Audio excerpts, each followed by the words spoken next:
They moved into Gori, encircling the city with tanks and unloading troops at strategic areas inside the heart of Georgia. Their intentions aren't clear, but this is an absolute violation of the ceasefire agreed with Georgia. Columns of tanks and trucks loaded with soldiers control all access in and out of the city.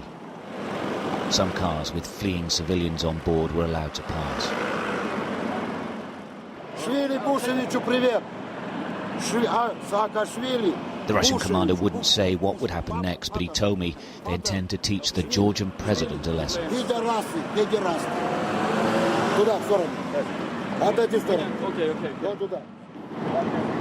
These are regular Russian army soldiers. They arrived in South Ossetia at the start of the war.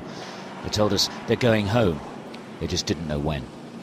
Well, this is absolutely bizarre. The general is making his men form up to show, I think, to the outside world that they are a regular army. It's difficult to know whether they are or they're not. But they're obviously being put through their paces on drill. We're on the outskirts of Gori, but as I say, this is absolutely bizarre.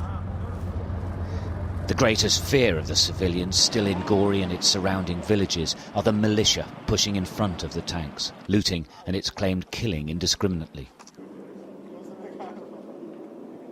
This man, clearly frightened for his 2 children, had abandoned his car and walked out.